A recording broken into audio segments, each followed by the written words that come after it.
We have a crisis in the world, tremendous crisis, and also crisis in our consciousness, in us.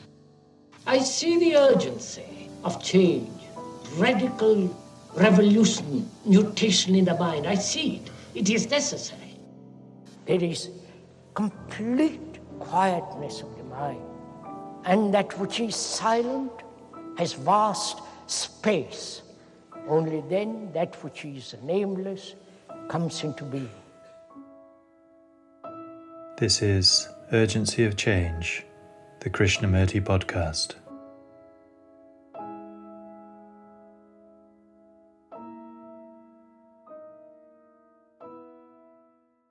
We have to find out if there is a reality that is not invented by thought, a reality that is not projected by thought in the field of time. Hello and welcome to episode 225 of Urgency of Change. Each episode of the Krishnamurti podcast features carefully chosen extracts from the archives. The aim is to represent different aspects of Krishnamurti's radical approach to many of the issues and questions we all face in our lives. This week's theme is reality. Upcoming themes are will, emptiness, and questioning. This is a podcast from Krishnamurti Foundation Trust, based at Brockwood Park in Hampshire, UK. Brockwood is also home to Brockwood Park School, a unique international boarding school offering a personalised, holistic education.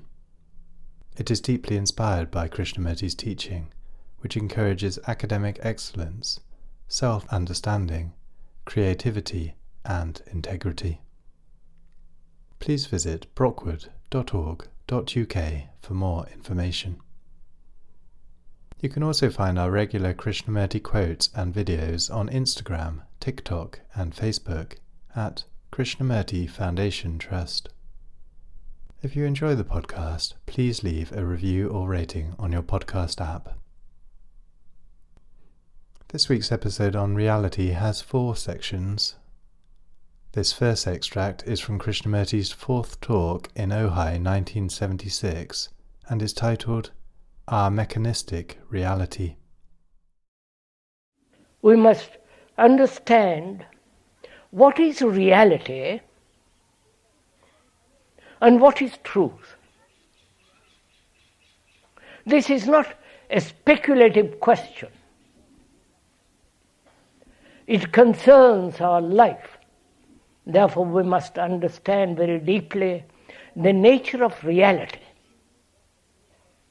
When we talk about reality, we mean that everything that thought has put together, both outwardly and inwardly. The outward movement is the inner movement, and the inner movement is the outer movement. There is no division between the outer and the inner. And whatever thought has put together, that is reality.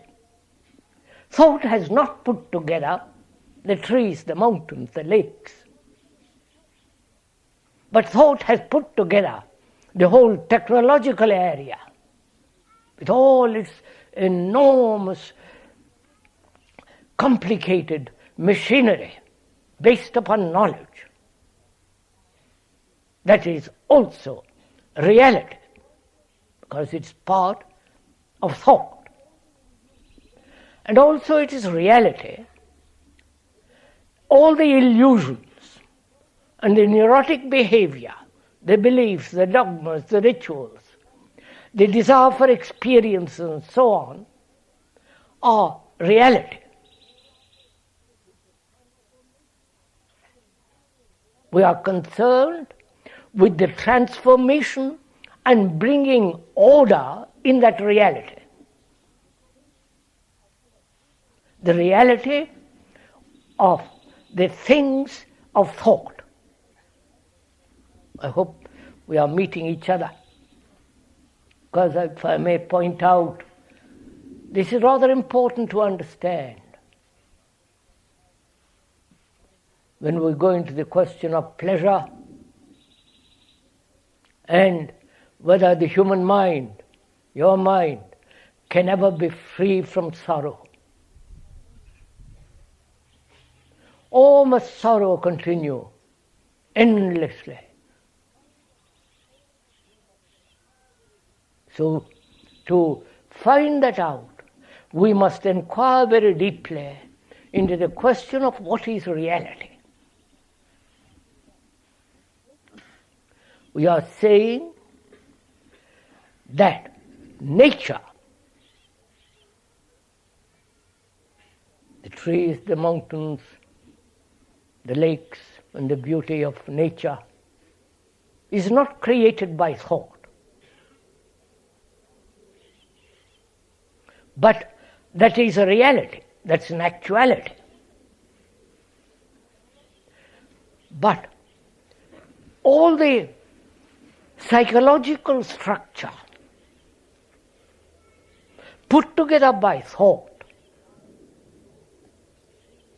the me and the not me, the I and the you, we and they, the communists, the socialists, the imperialists, the business, all that area of the psyche is a reality.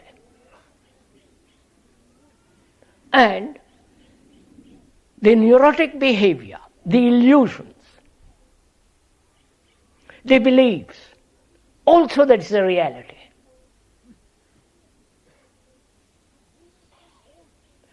And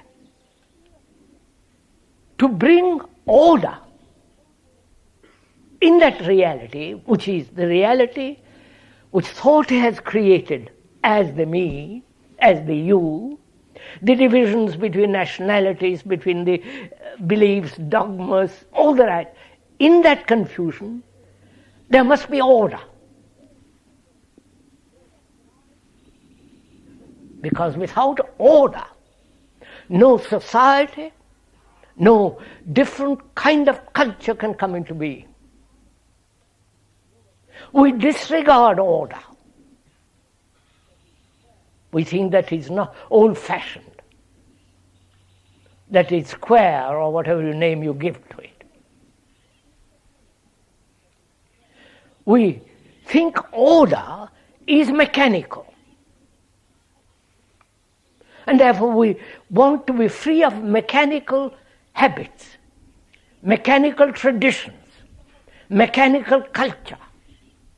And so in disregarding it, we are bringing confusion and not order. I hope we are sharing this together. Not agreeing with the speaker or disagreeing, but examining. And in the process of examination, there must be no prejudice or a particular direction in the examination. We are disorderly people.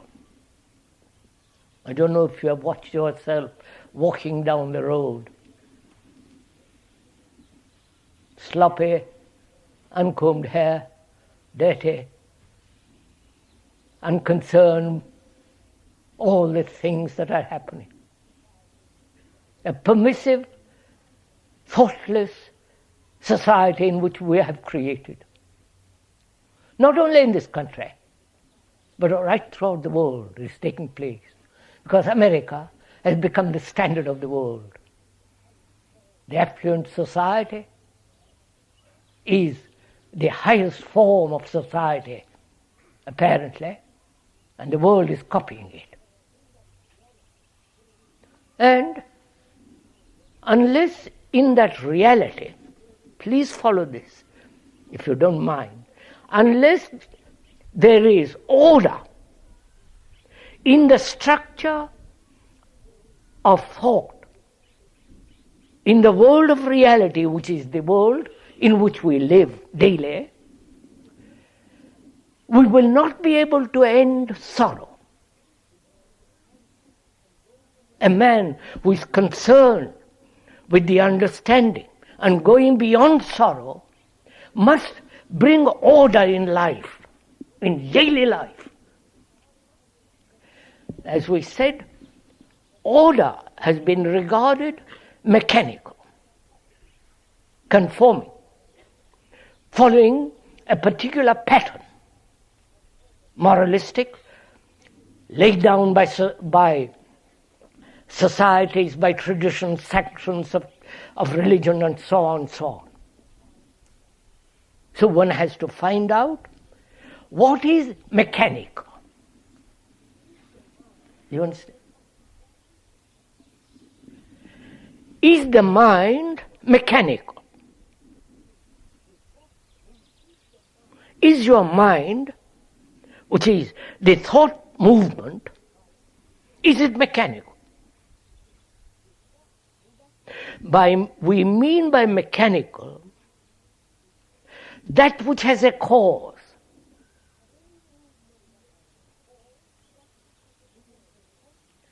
Any movement that has a cause with its effect, and the effect becoming the cause, which is a process of a chain movement, that is mechanical. You understood? Please give my little thought to this, if you don't mind, because this is really important to understand. Because we're going to find out if there is any part of the brain which is non-mechanical, or is the whole structure of the brain, of our mind, mechanical, repetitive.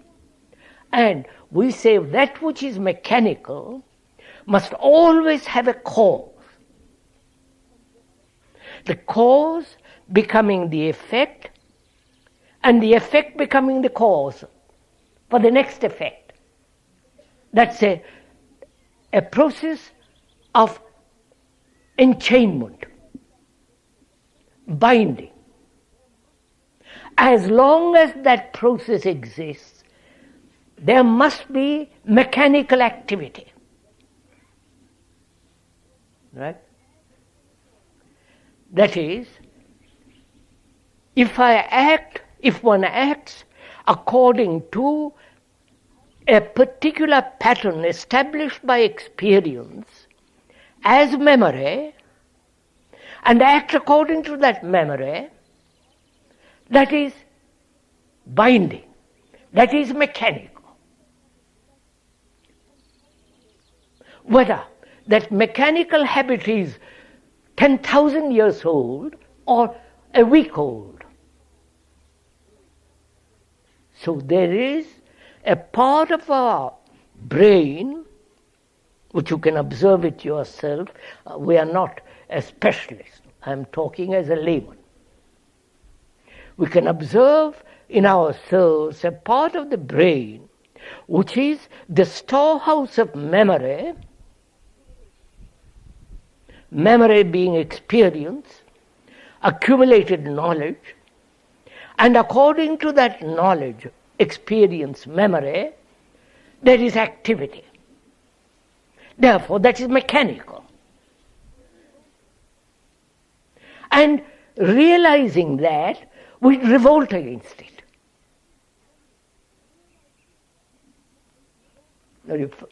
Are we communicating with each other?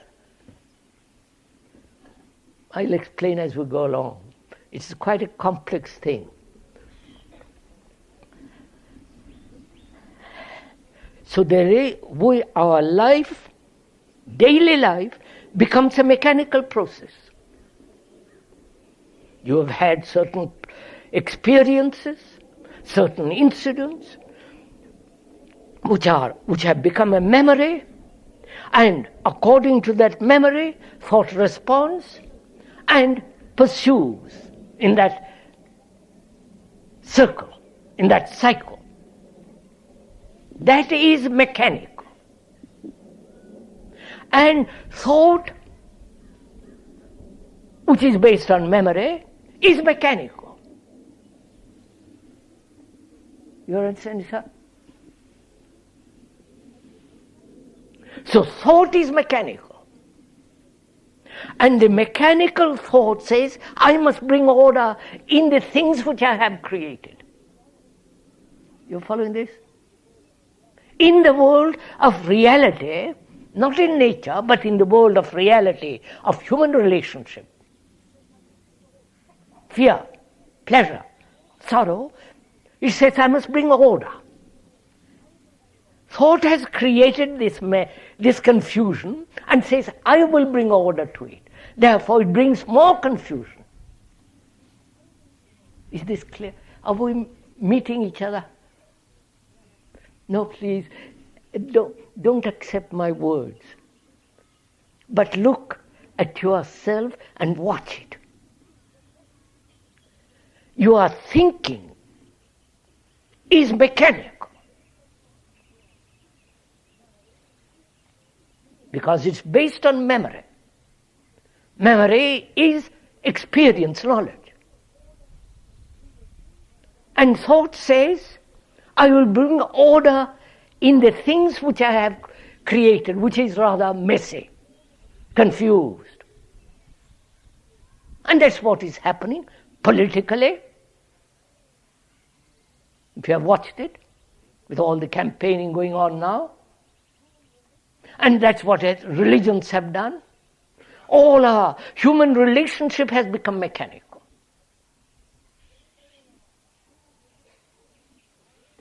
Right? Now we are inquiring, is there an action, a way of living, which is non-mechanistic, which is not based on the movement of thought as time? Are we understanding something of each other?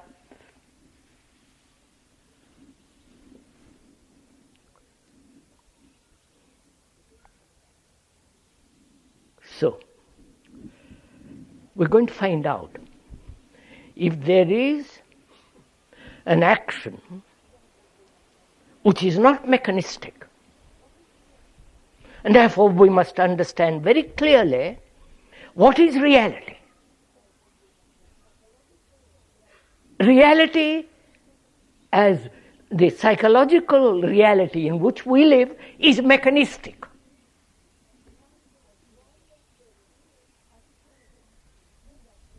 And as long as there is activity in that mechanical existence of our life, there must be more confusion, more sorrow, more violence, more everything.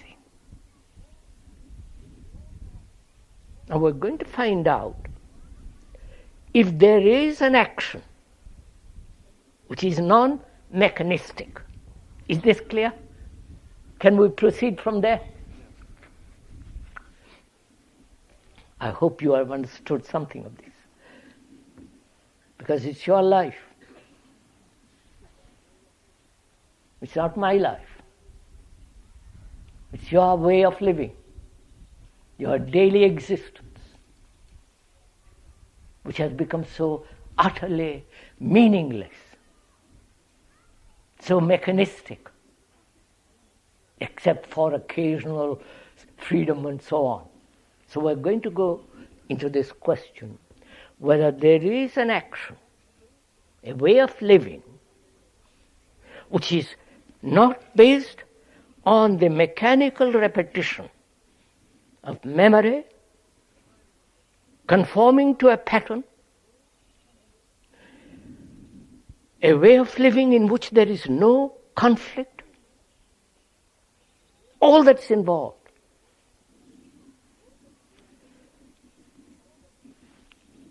So there is this world of reality which thought has created, Christian, Buddhist, all the rest of it. And what is truth?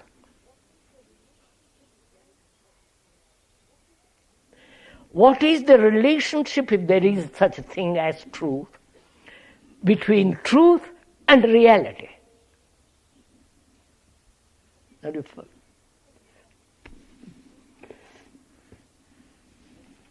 That is, I want to find out if there is non-mechanistic action.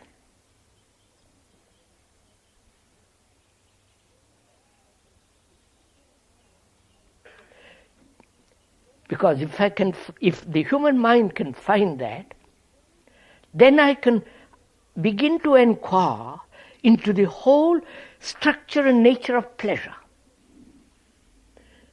Whether pleasure is mechanistic,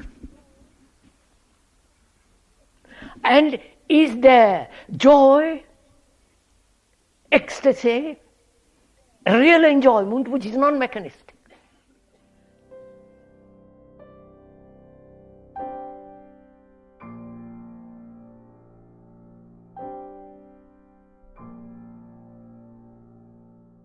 The second extract is from the second talk in Saanen, 1975, and is titled Freedom and Order in the World of Reality. So what is correct thinking?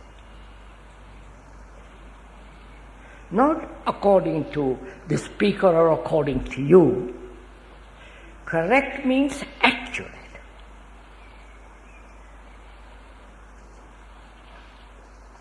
Accurate means order. Therefore, thought in the world of reality, which we went into on Sunday morning, so we won't go on repeating the whole thing. We said thought, whatever it thinks about, whatever it has created, constructed, technologically, psychologically, and in relationship, all that area is the world of reality. The thought that has invented gods, the whole system of religious beliefs, dogmas, all that is the movement of thought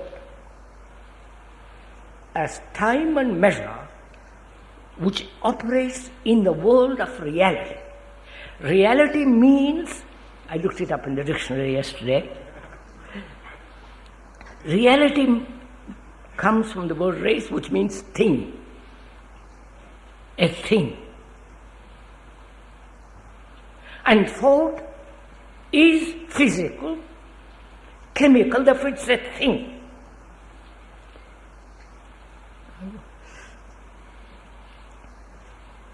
So we have to find out in observing, and this observation needs freedom in the world of reality. that too, may I go on? I'm exploring, so don't jump on me yet. Later on you can. There are two kinds of freedom. The freedom in the world of reality and freedom totally outside reality. If we deny freedom in the world of reality, then we become slaves to politicians, to ideologies, to dictatorships, to totalitarianism, to the whole structure of authority. Right? And you must have freedom in the world of reality, even to think correctly, which, as the world becoming more and more dangerous for human beings, people are depending for guidance, for authority, politically, religiously, and so on. So people who are insecure, uncertain, do not see clearly, inevitably bring about dictatorship. Totalitarian of the gurus, please understand, of the gurus, of the politicians, of the priests, of the drug addicts. So, there must be freedom in the world of reality. And there is no freedom if there is no clear perception. So you must have clear perception of what is correct thinking, accurate thinking, and not accurate thinking.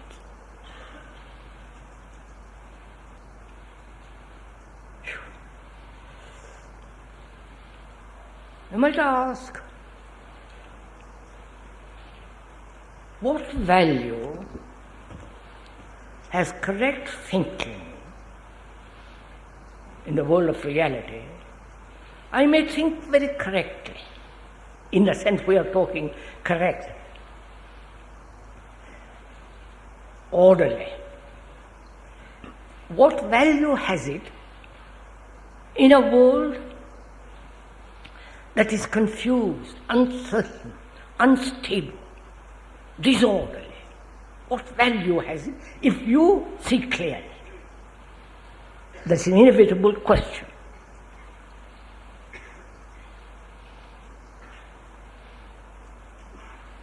To answer that properly, correctly, one must consider consciousness and its content. May I go on? You don't mind my talking like this?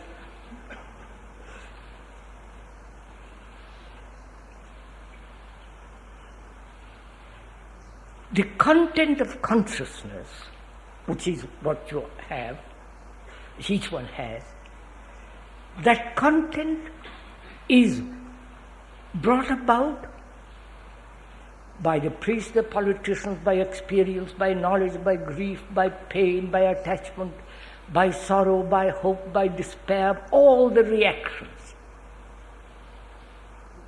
all the things that one has acquired, attached to, the despair, the anxiety, the hope, all that is the content. If you observe your own mind, your own consciousness. And that consciousness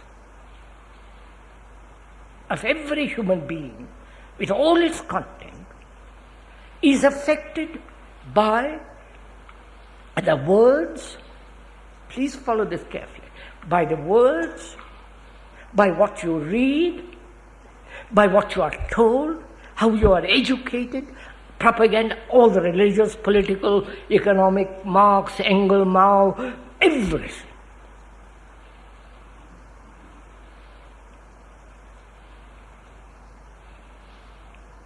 If you think correctly in the world of reality, you are bringing about, or you know, an incident, a happening in that consciousness. I wonder if you understand what I'm saying. Look, Lenin, Mao, and the priests in the name of Jesus, if he existed, have affected our consciousness. Have they not? The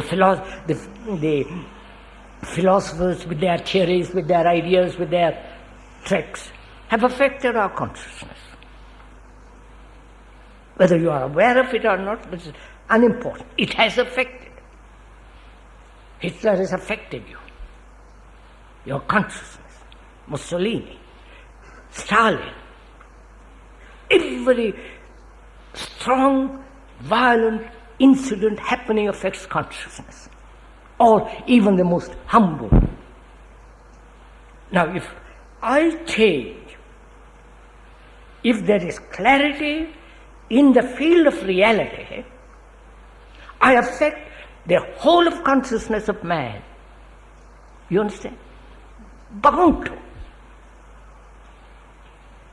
I am affecting you now. Either rationally or irrationally. So the question, what value has a human being who thinks in the field of reality very correctly in face of this monstrous confusion? The correct answer is that where a human being changes radically in the field of reality, correctly, he affects it, that consciousness, as irrational thinking affects consciousness, right?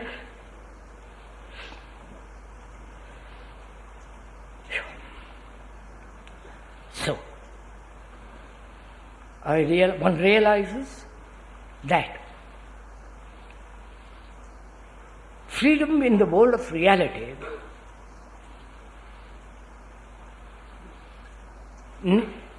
is necessary for clarity.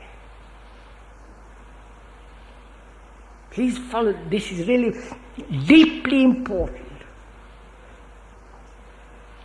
That means freedom from total authority. Not the technological authority, not the authority of surgeon, doctor, and all the rest of it. The psychological authority. So, the acceptance of authority is incorrect thinking. Whether the authority of the guru, the priest, the politician, you follow? Psychologically. So that one begins to see clearly that in the world of reality, which is the field of the operation or the process of thought, thought has created authority, belief, as a means of its own security, of its own certainty, and clings to things which have no validity at all. I once saw a person who has been brought up in the Catholic world in that very narrow, restricted Catholicism, and at the age of 40, that person left it. And he came to see me casually one day, and he said, the only thing I'm afraid of, though I've left my church and all the dogmas, etc., etc., I'm afraid of hell. Now, it sounds very funny.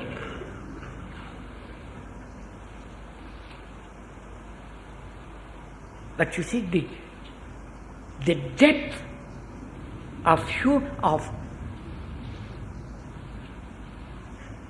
wanting complete security,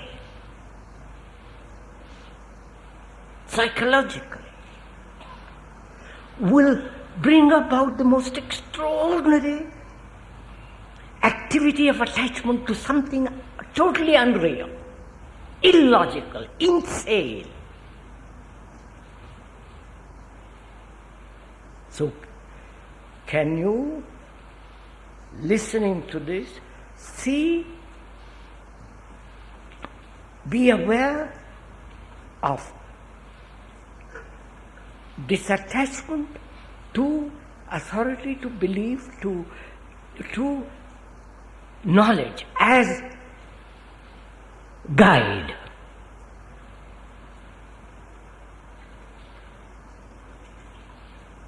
So, then you begin to see that in the world of reality there must be order.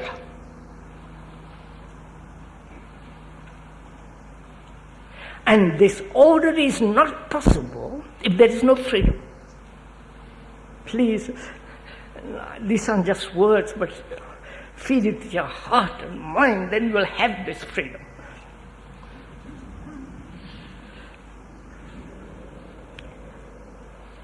So, disorder is authority, in the sense we are using that word, which is logical, which is sane, which is not incorrect, and disorder is brought about by belief, Your belief, my belief, your opinion, your judgment, my judgment.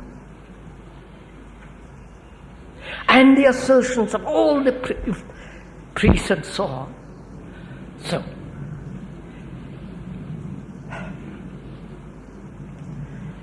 we live, or rather, our consciousness is in total disorder.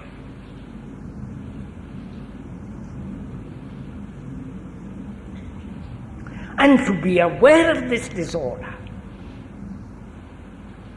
not through words or descriptions of the speaker, but actually be aware of it and see where your thought is totally incorrect and finish with it, not carry on day after day. Then it's no meaning. Then you are fit for an aside.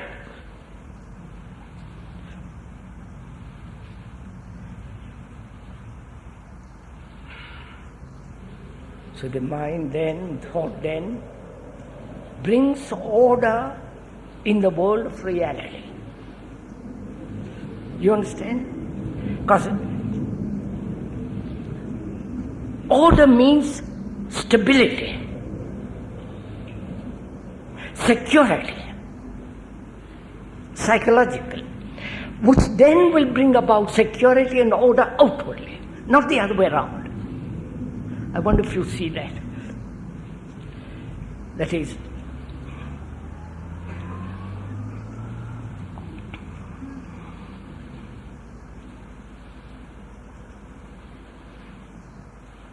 all the organized religions have said there is no order in this world. You cannot have order in this world. There's only order in heaven. Each religion puts it different ways. But basically that's that. And the environmentalists, the Marxists, the communists say, control the environment, shape the environment by thought. Of course you can't shape it any other way. Then that will change man. You understand it? The religions say there is no order in this world. Cannot be. There can be minimum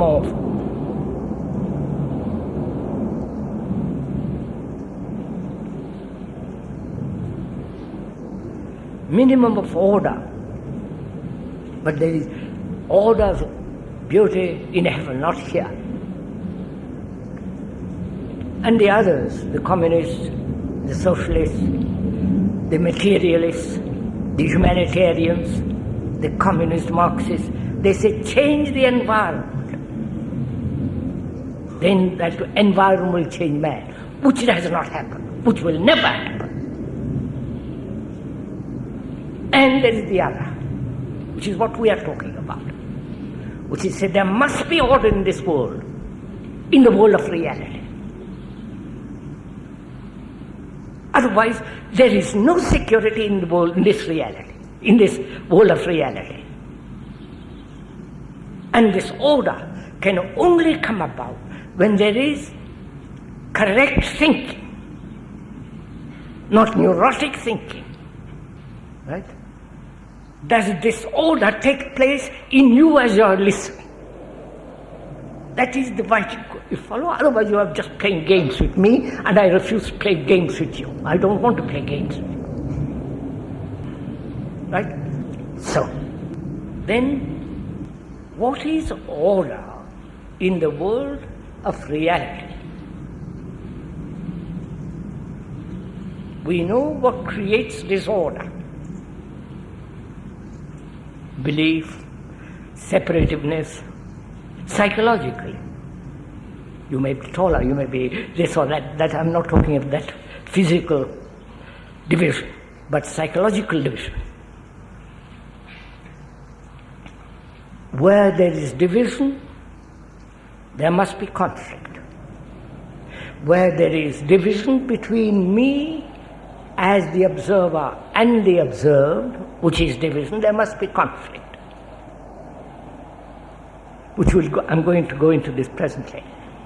So, wherever there is psychological division, as the Arab and the Jew, the Hindu and the Muslim, and so on, so on, so on, there must be conflict. That is law, that is order, that's correct thinking in the field of reality. So how can there be order, that is, order being the freedom from disorder?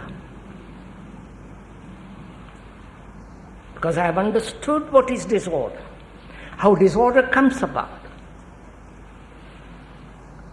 through wrong thinking, through various forms of ideological pursuits and the attachments to those pursuits. All that creates disorder. I've understood it, I've seen it, I have eschewed it, put it completely away, finished. Therefore, out of that complete sense of freedom from disorder, there is order, which cannot be systematized, which cannot be put into a pattern, because it's a living thing, though in the world of reality.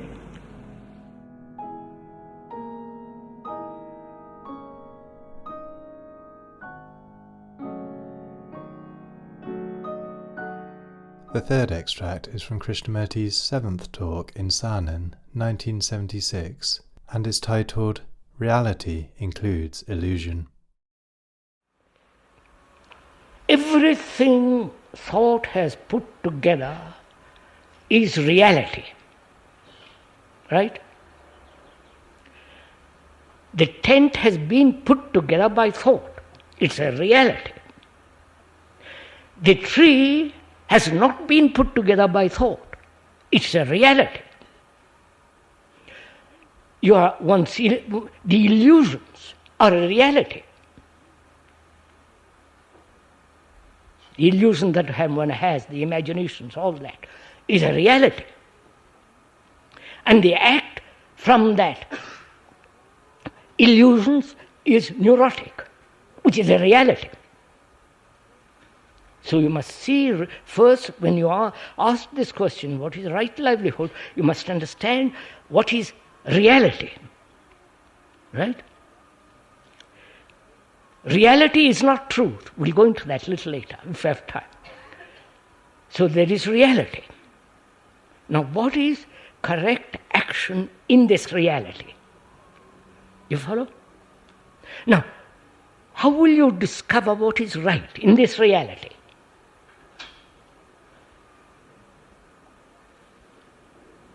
Discover for yourself, not to be told. Then you're... If I tell you that, go and do this, then you might regret it, and then cuss me at the end of it.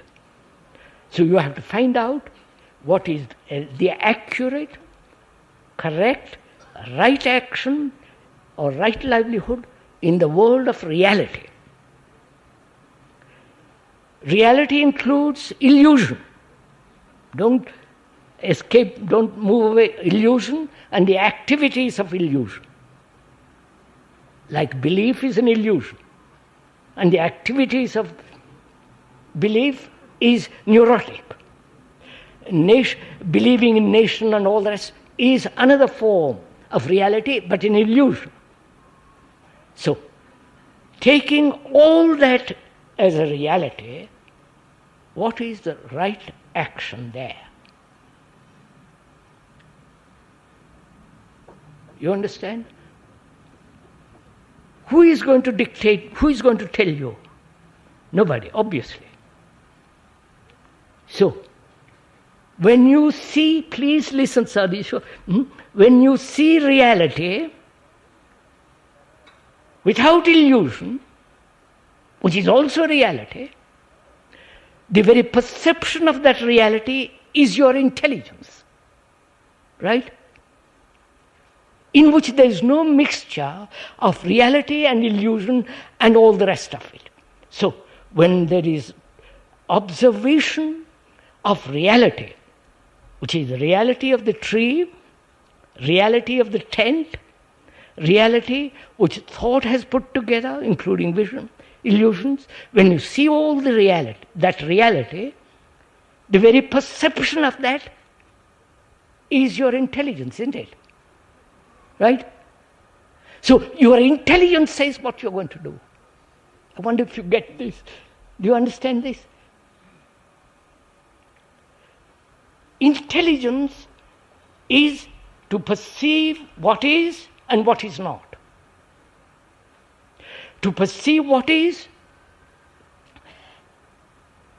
and see the reality of what is, which means you don't have any psychological involvement,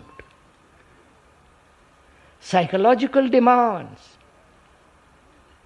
which are all forms of illusion. To see all that is intelligence. And that intelligence will operate wherever you are. Therefore, that will tell you what to do. Now, then what is truth? Reality, we said, right? And what is truth? Certainly not reality. So, there is truth. One has to go into it. I'm time to go now. There is truth. Then what is the link between reality and truth? You understand? The link is this intelligence. That intelligence that sees the totality of reality, and therefore doesn't carry it over to truth. And the truth then operates on reality through intelligence. I've got it.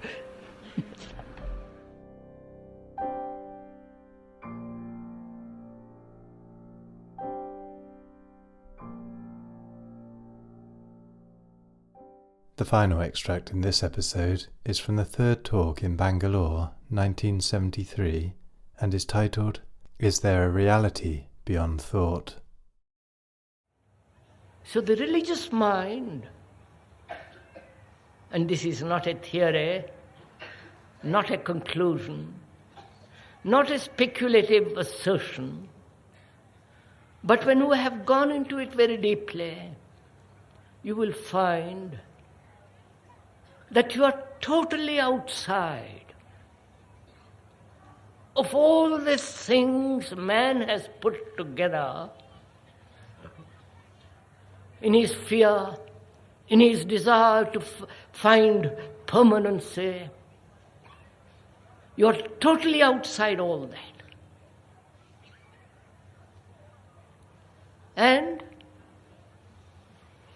then we can proceed to find out what it means to meditate. What is meditation?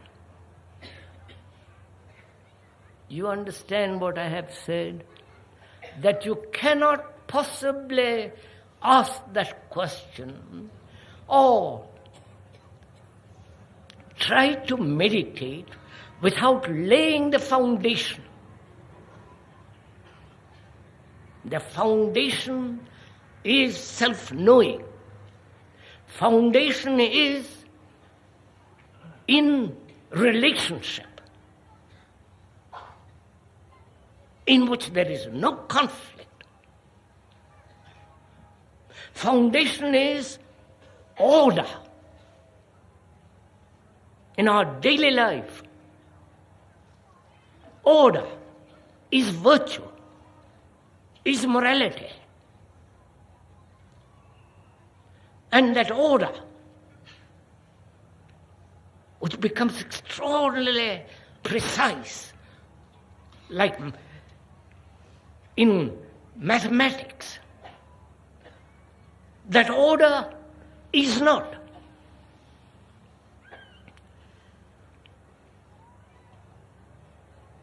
a pattern to be followed, a blueprint established by another, or established by yourself. This order comes naturally, sweetly, uninvited, when you understand disorder in which the human mind lives. The disorder is this contradiction, this fragmentation, this corruption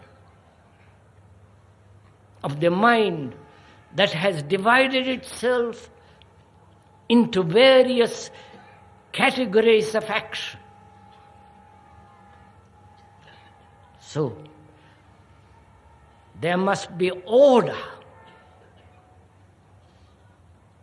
which means no confusion, only clarity. Unless you lay this foundation of daily life, of affection, consideration,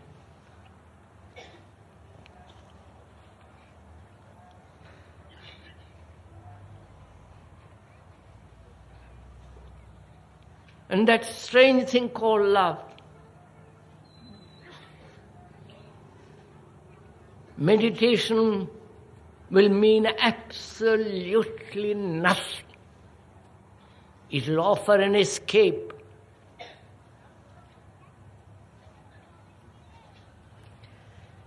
So,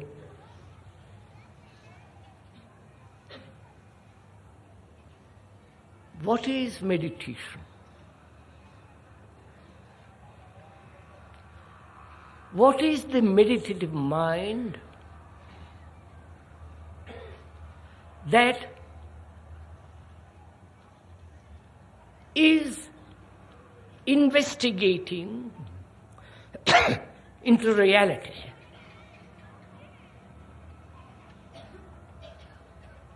Please, as we said, we are sharing this together.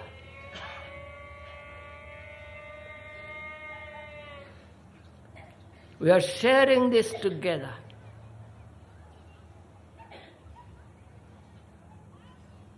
Our responsibility is, when the world is in such chaos, such misery, when human beings are slaughtering each other, when we have lost all touch with nature, when we are the world and the world is us, and it behoves us as human beings to bring about a radical transformation in ourselves and therefore in our society, in our culture.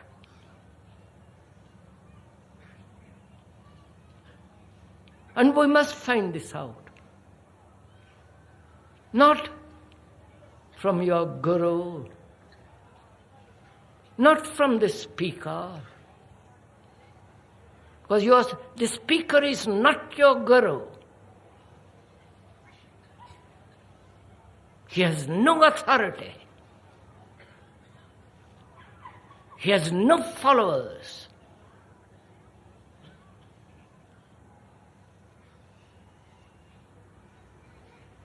Only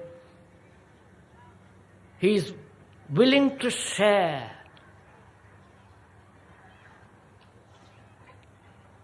And sharing means love, care, consideration.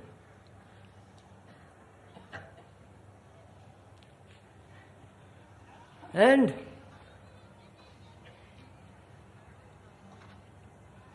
we have to find out through meditation if there is a reality or not.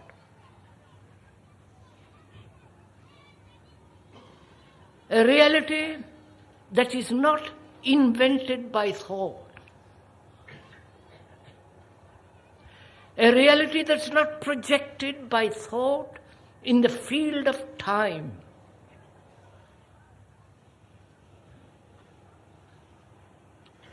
So, we must find out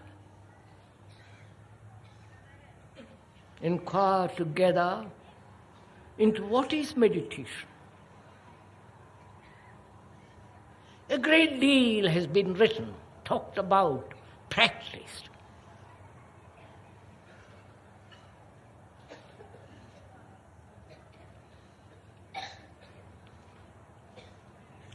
Now let us dispose of all the practices.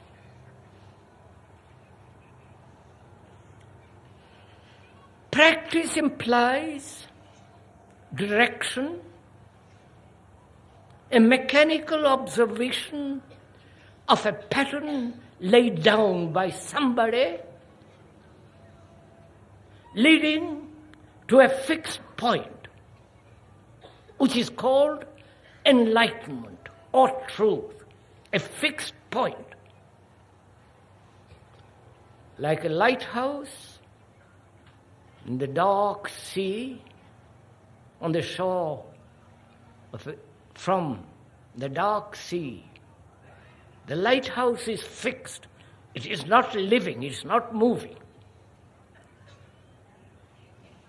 And so, those who practice and those who are advocate practicing systems, methods, are conforming to a pattern which they hope will lead to that lighthouse which is firmly fixed.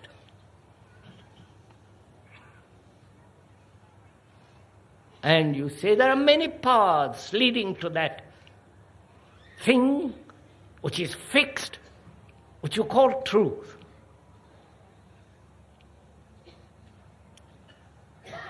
First of all, using one's obvious reason, one can see that any practice daily carried out makes the mind mechanical. It is not sensitive. It is not supple.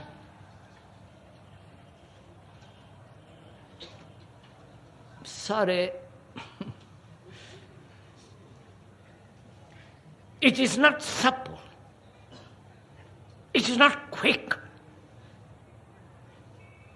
It is not free. Please see this. You practice great many systems, follow great many paths, or 4 paths, as many paths you can invent,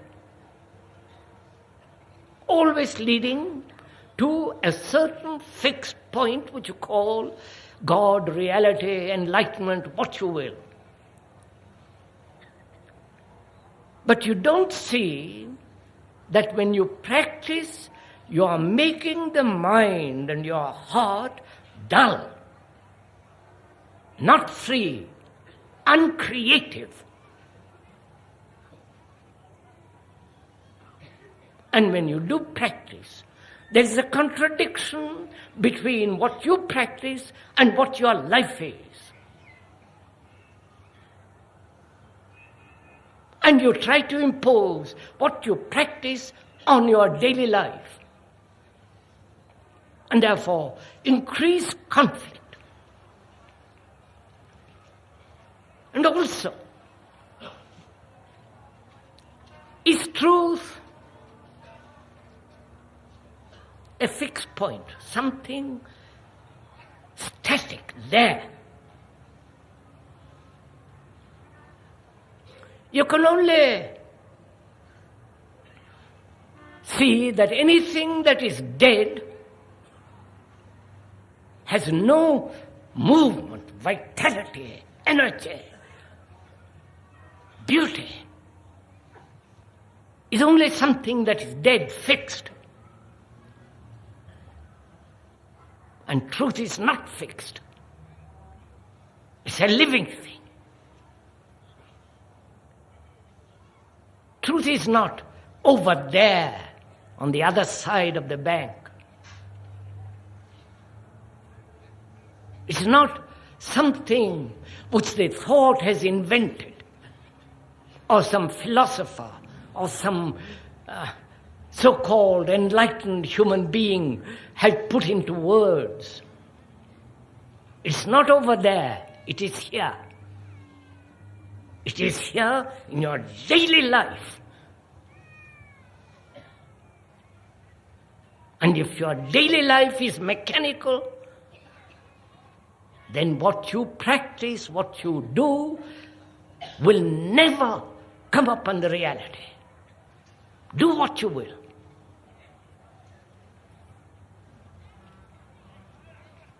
Please do understand this. For your own sake, understand it.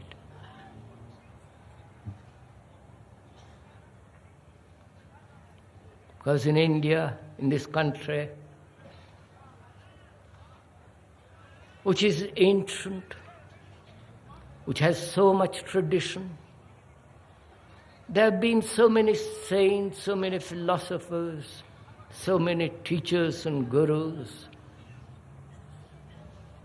They've all said, apparently, not that I have read any of them, thank God, they all apparently have said, from what I have been told, that there is this thing called truth that is permanent, real, immovable, and so on, so on, so on.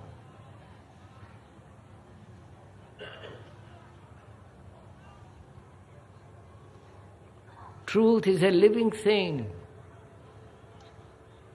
A living thing has no place, no abode. It has no time. It's free of any conclusion, of any theory.